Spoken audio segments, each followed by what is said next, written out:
सबसे पहले मन्नत सीरियल देखने के लिए हमारे चैनल को सब्सक्राइब करें। एपिसोड के स्टार्टिंग में हम देखते हैं श्रुति को पता चल जाता है कि ऐश्वर्या अभी भी जिंदा है।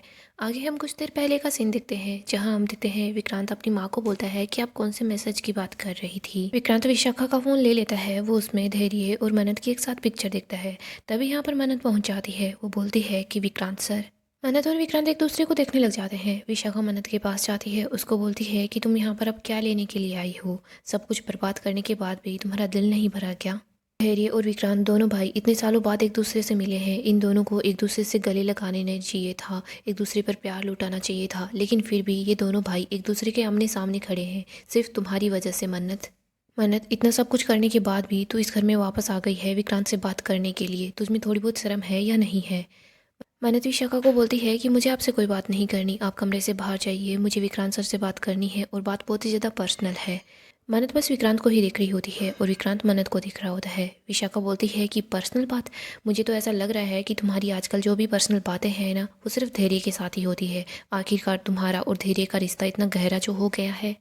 विशाखा मन्नत का हाथ पकड़ती है, उसको बोलती है कि तुम अभी के अभी यहाँ से बाहर निकलो। मन्नत बोलती है कि मैंने बोला है ना, मुझे आपसे बात नहीं करनी है, मुझे विक्रांत सर से बात करनी है, आप कमरे से बाहर जाइए। विक्रांत उनके पास आता है और बोलता है कि ये मेरी माँ है और ये यहाँ से कहीं नहीं जाएगी, जो बात करनी है इनके सामने करो।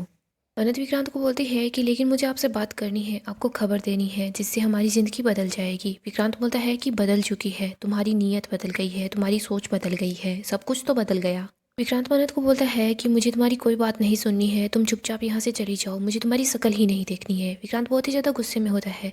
मन्नत विक्रांत के पास आती है, विक्रांत को बोलती है कि बात आपसे और मुझसे जुड़ी हुई है, मुझे आपको ये बात बतानी है, ये बहुत ज़रूरी है। विक्रांत गुस्से में होता है, वो बोलता है कि मुझे सब पता है, मुझे क्या पता नहीं लगेगा कि उस घर में क्या हो रहा है? मुझे तुम्हारी खुशखबरी के बारे में सब कुछ पता है, लेकिन मुझे उससे कोई फ़र्क नहीं पड़ता। मन्नत अपने मन में सोच रही होती है कि विक्रांत सर को पहले से पता है कि मैं माँ बनने वाली हूँ, लेकिन इनको पता कैसे चला? मन्नत विक्रांत को बोलती है कि आपको पहले से सब कुछ पता था तो आपने मुझे कॉल क्यों नहीं किया? विक्रांत बहुत गुस्सा करता है और बोलता है कि क्या मैंने तुम्हें कॉल नहीं किया? लेकिन मैं तुम्हें कॉल क्यों करूँगा? मन्नत बोलती है कि हम दोनों इतने अलग हो गए हैं क्या? विक्रांत बोलता है कि हाँ, हम दोनों अलग हो चुके हैं। विक्रांत बोलता है कि हमारा रिश्ता मर चुका है, अब तुम क्या यहाँ पर सबूत देने के लिए आई हो? हमारा रिश्ता मर चुका है मन्नत, और इस बार हमारे रिश्ते के कत्ल का इंजाम मेरी गलतफहमी पर नहीं है, इस बार कत्ल का इंजाम तुम्हारी बेवफाई पर है। विक्रांत बोलता है कि मन्नत, तुमने मुझ पर बड़ी आसानी से उंगली उठाई थी ना, तुम बोल रही थी कि प्यार की सबसे बड़ी कीमत होती है भरोसा, और मेरी अमीरी वो भरोसे की कीमत को नहीं चुका पाई। हकीकत तो ये है कि प्यार की सबसे बड़ी कीमत होती है वफादारी, और वो वफादारी तुम नहीं चुका पाई। मन्नत, मेरे प्यार में, मेरे गुस्से में मिलावट नहीं है, मिलावट है तो तुम्हारे प्यार में। विक्रांत मन्नत पर गुस्सा कर रहा होता है और बोलता है कि तुमने मुझे धोखा दिया है। मन्नत बोलती है कि मैंने आपको कोई धोखा नहीं दिया है। विक्रांत बोलता है कि तुम यहाँ पर क्यों आई हो, यहाँ क्यों आई हो? मन्नत, तुम कभी मेरी थी, लेकिन अफसोस अब तुम मेरी नहीं हो, तुमसे जुड़ी हुई कोई भी बात मेरी नहीं है। अब तुम भले ही मुझसे कुछ भी आकर क्यों ना बोलो, लेकिन हम दोनों कभी एक नहीं हो पाएंगे। हमारा जो मरा हुआ प्यार है ना, वो कभी जिंदा नहीं होगा। विक्रांत बोलता है कि जाओ, तुम अपने धैर्य सर के पास ही चली जाओ। मन्नत बोलती है कि बस, आप बार बार वही गलती कर रहे हैं। आप पहले भी आपके और मेरे प्यार के बीच धैर्य सर को ले आए, और अब आप फिर से मेरे और आपके। तभी बीच में विशाखा आ जाती है। विशाखा मन्नत के सामने हाथ जोड़ती है और बोलती है कि मन्नत, बस कर दो, तुम ये सब कुछ क्यों कर रही हो? ये सब कुछ करके तुम्हें क्या मिल जाएगा? मन्नत बोलती है कि आप चुप हो जाइए, मुझे आपसे कोई भी बात नहीं करनी। श्रुति भी वहाँ पर आ जाती है। श्रुति बोलती है कि विक्रांत प्लीज़ तुम मेरी बात सुनो। मन्नत बोलती है कि माँ प्लीज़ आप बीच में मत आइए। विक्रांत बोलता है कि बीच में आने से भी कुछ भी नहीं बदलने वाला।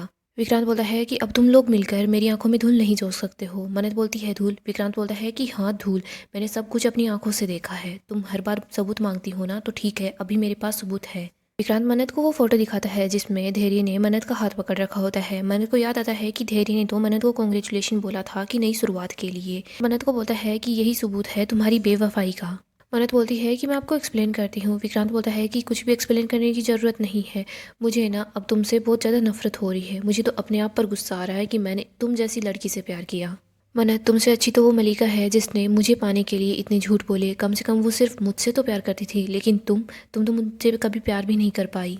विक्रांत रो रहा होता है और बोल रहा होता है कि तुम ऐसी निकलोगी मैंने कभी नहीं सोचा था, तुम मेरे ही भाई के साथ। तभी मन्नत को गुस्सा आता है और वो विक्रांत को एक थप्पड़ लगा देती है। मन्नत बोलती है कि आप कुछ नहीं भूलेंगे, वरना मैं ये भूल जाऊंगी कि मैंने आपसे कभी प्यार किया था। विक्रांत बोलता है कि ये प्यार है? विक्रांत बोलता है कि कल तुम दुआ कर रही थी ना मुझे भूल जाने की, हम दोनों का कभी भी आमना सामना ना हो। मैं तो चाहता हूँ कि दुआ कबूल हो जाए। मन्नत बोलती है कि हाँ हो जाए दुआ कबूल, हम जिएंगे, मर मर के जिएंगे। मन्नत बोलती है मेरी ज़िंदगी में सिर्फ एक चीज़ जिंदा रहेगी, आपका दिया हुआ ये दर्द। विक्रांत, मैं आपके इस दिए हुए दर्द की कसम खाती हूँ, मैं आपको कभी भी माफ़ नहीं करूँगी। मन्नत विक्रांत की कॉलर पकड़ लेती है, उसको बोलती है कि मैं आपको कभी भी माफ़ नहीं करूँगी, मैं आपसे नफरत करती हूँ। विक्रांत विक्रांत भी बोल रहा होता है कि मन्नत आई हेट यू। दोनों एक दूसरे से दूर हो जाते हैं। श्रुति को तो काफ़ी ज़्यादा बुरा लग रहा होता है, लेकिन विशाखा बहुत ही ज़्यादा खुश हो जाती है कि फाइनली विक्रांत और मन्नत हमेशा के लिए एक दूसरे से अलग हो जाएंगे। मन्नत वहाँ से चली जाती है, वो रो रही होती है। इधर विक्रांत भी बैठकर रोने लग जाता है। विशाखा उसको संभालती है।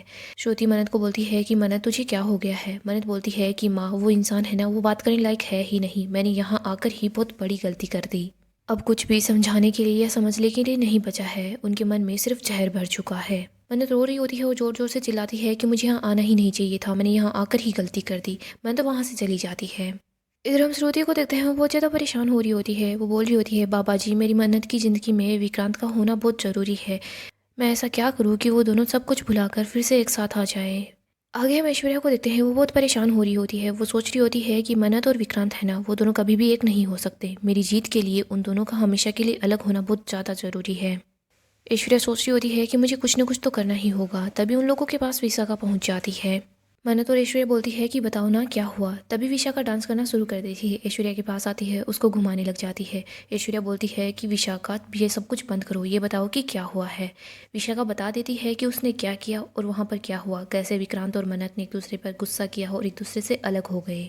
मलिका ऐश्वर्या सब कुछ सुनकर बहुत ही ज़्यादा खुश हो जाती है। आगे हम विक्रांत को देखते हैं, वो मन्नत के रूम में आ जाता है। उसे बार बार मन्नत की बातें याद आती है।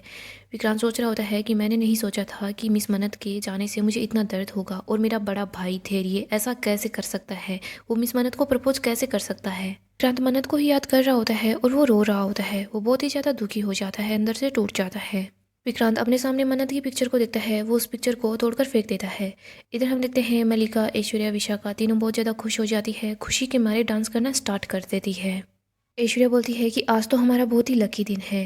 देखो, हम लोगों को सक्सेस होने से अब कोई भी नहीं रोक सकता है, हमने जो सोचा था वैसा ही होगा। ऐश्वर्या बोलती है कि हाँ, मुझे जेल से निकलने के लिए मरने का नाटक तो करना ही पड़ा, और वैसे भी अब विक्रांत और मन्नत दोनों की ज़िंदगी हमेशा के लिए बर्बाद हो चुकी है। एक दूसरे से ये दोनों अलग हो चुके हैं। ये राज भी कभी बाहर नहीं आएगा कि मैंने ही ये सब कुछ किया है। ऐश्वर्या बोलती है कि फाइनली अब मैं चैन से सांस ले सकती हूँ। ऐश्वर्या बेड पर चढ़ जाती है और उसके बाद डांस करना शुरू कर देती है। श्रुति उनके लोगों के रूम के पास से निकल रही होती है, तभी वो वहाँ पर ऐश्वर्या को देख लेती है। श्रुति को काफ़ी बड़ा झटका लगता है। गाइस, डेली अपडेट के लिए आप हमारे चैनल को सब्सक्राइब करें, साथ ही साथ वीडियो को भी लाइक कर दें। नेक्स्ट एपिसोड में हम देखेंगे, श्रुति सोच रही होती है कि ये सब कुछ ऐश्वर्या ही करवा रही है। ऐश्वर्या ने जानबूझकर विक्रांत और मन्नत को अलग किया है। श्रुति ऐश्वर्या के पास आ जाती है। ऐश्वर्या को बोलती है कि मैं बाहर जाकर सब लोगों को सच बता दूंगी कि तू अभी भी जिंदा है ऐश्वर्या, और तू बस मरने का नाटक कर रही थी। ऐश्वर्या, मलिका, विशाखा तीनों काफ़ी ज़्यादा हैरान हो जाते हैं। श्रुति बोलती है कि तुम लोग मुझे नहीं रोक सकती हो। श्रुति वहाँ से जाने लगती है, तभी वो तीनों उसको पकड़ लेती है। यहाँ पर हम देखते हैं धैर्य और मन्नत को लगता है कि कुछ गड़बड़ है। वो दोनों घर में आते हैं, लेकिन उन लोगों को कुछ भी पता नहीं चल पाता।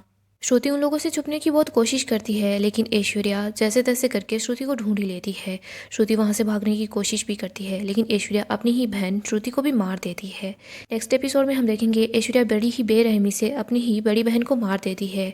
वो जरा भी अफसोस नहीं करती है। इधर हम देखते हैं, वो तीनों बहुत ही ज़्यादा खुश हो जाती है कि श्रुति अब रास्ते से हट चुकी है। दूसरी तरफ हम मन्नत को देखते हैं, वो घर पहुँच जाती है, लेकिन श्रुति घर नहीं आती तो वो परेशान होती है। मन्नत को पता चलता है कि श्रुति इस दुनिया में नहीं रही। इधर विक्रांत के सामने भी ये खबर आती है, उसका भी दिल टूट जाता है।